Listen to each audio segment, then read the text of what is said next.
19,850 கோடி ரூபாய் மதிப்பிலான புதிய திட்டங்களை தொடங்கி வைக்க நாளை திருச்சி வருகிறார் பிரதமர் Modi.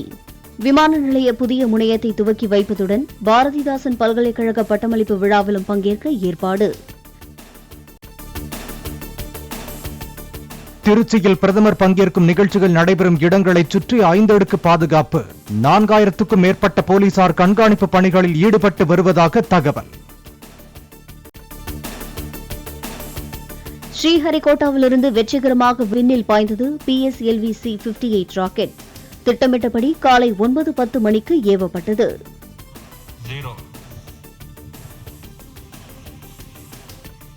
New Year's Day made brighter by a majestic liftoff. PSLV C-58 carrying India's X-ray polarimetric. வானியல் ஆய்வுக்காக ஏவப்பட்ட எக்ஸ்போசாட் செயற்கைக்கோளை விண்ணில் நிலைநிறுத்தியது இஸ்ரோ. ஸ்டார்ட் அப்புகள், கல்வி நிறுவனங்கள் உள்ளிட்டவற்றின் 10 செயற்கைக்கோள்களும் நிலைநிறுத்தப்பட்டதாக தகவல். पश्चात हम आपको अध्यक्षीय संबोधन के लिए ले चलते हैं और हम आपसे आज्ञा लेते हैं.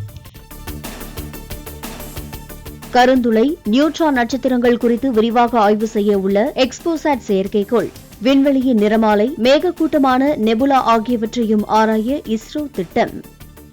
अब इसके पश्चात हम आपको अध्यक्षीय संबोधन के लिए ले चलते हैं और हम आपसे आज्ञा लेते हैं. இந்த ஆண்டின் 12 மாதங்களில் 12 விண்வெளி திட்டங்களை செயல்படுத்த இலக்கு நிர்ணயித்துள்ளதாக இஸ்ரோ தலைவர் சோம்நாத் தகவல். உபகரணங்கள் தயாரிப்பு மற்றும் பரிசோதனைகள் சரியாக நடந்தால் நிர்ணயிக்கப்பட்டதை விட கூடுதலாகவும் செயலாற்ற முடியும் என நம்பிக்கை. 2024ஆம் ஆண்டை சிறப்பானதாக தொடங்கிய இஸ்ரோ விஞ்ஞானிகளுக்கு நன்றி தெரிவிப்பதாக பிரதமர் மோடி கருத்து பதிவு. வெற்றிகரமாக செயற்கைக்கோளை நிலைநிறுத்தியது விண்வெளித்துறையில் இந்தியாவின் திறனை மேலும் வலுப்படுத்தியதாக பெருமிதம். 2024 புத்தாண்டு அனைவருக்கும் செழிப்பு, அமைதி, ஆரோக்கியத்தை அளிக்கட்டும். நாட்டு மக்களுக்கு பிரதமர் நரேந்திர மோடி வாழ்த்து. முதலமைச்சரின் பாதுகாப்புக்காக 6 புதிய கருப்பு நிற இன்னோவா கார்களை வாங்கியது தமிழக அரசு. கண்காணிப்பு கேமராக்கள், நவீன ஜாமர்கள் உள்ளிட்டவற்றுடன் வடிவமைப்பு. ஆங்கில புத்தாண்டையொட்டி ரசிகர்களுக்கு வாழ்த்து தெரிவித்தார் நடிகர் ரஜினிகாந்த். சென்னை போயஸ் கார்டனில் உள்ள இல்லத்தின் முன்பு குவிந்திருந்த ரசிகர்களை நோக்கி கையசைத்து வாழ்த்து.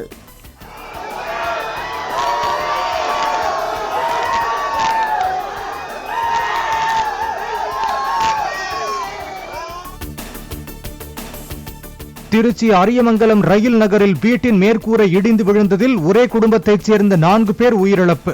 தூங்கிய நிலையில் உயிரிழந்த 2 பெண் குழந்தைகள் உள்ளிட்ட 4 பேரின் உடல்களை மீட்ட தீயணைப்புத் துறையினர்.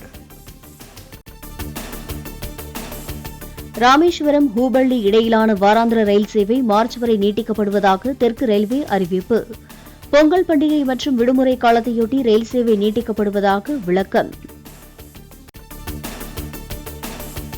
கோயம்பேடுக்கு பதில் கிளாம்பாக்கத்தில் இருந்து SCTC பேருந்துகள் இயங்குவதால் ஏற்கனவே முன்பதிவு செய்தோரிடம் அதற்குரிய கட்டண வித்தியாச தொகையை திருப்பிச் செலுத்தும் போக்குவரத்து துறை. பயணம் தொடங்கும் முன் உரிய தொகையை பயணிகளிடம் நடத்துனர் திருப்பி அளிப்பார் என அமைச்சர் சிவசங்கர் அறிவிப்பு.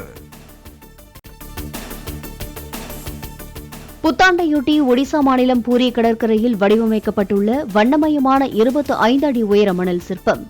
பூரி ஜெகநாத் சுவாமியைப் போல் மணல் சிற்ப கலைஞர் சுதர்ஷன் பட்நாயக் உருவாக்கிய மணல் சிற்பத்தை கண்டு ரசிக்கும் மக்கள்.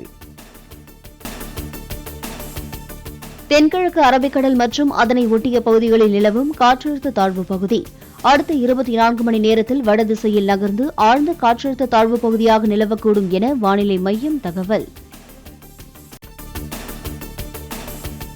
திருநெல்வேலி, கன்னியாகுமரி மாவட்டங்களின் ஓரிரு இடங்களில் அடுத்த 24 மணி நேரத்திற்கு கனமழைக்கு வாய்ப்பு. வரும் 7ஆம் தேதி வரை தமிழகத்தில் ஒரு சில இடங்களில் லேசானது முதல் மிதமான மழை பெய்யக்கூடும் என்றும் வானிலை மையம் தகவல். சர்வதேச ஒருநாள் கிரிக்கெட் போட்டிகளில் இருந்து ஓய்வு பெறுவதாக அறிவித்தார் ஆஸ்திரேலிய தொடக்க வீரர் டேவிட் வார்னர். ஏற்கனவே டெஸ்ட் போட்டிகளில் ஓய்வு பெற்ற நிலையில் T20 ஆட்டங்களில் மட்டும் விளையாட உள்ளார்.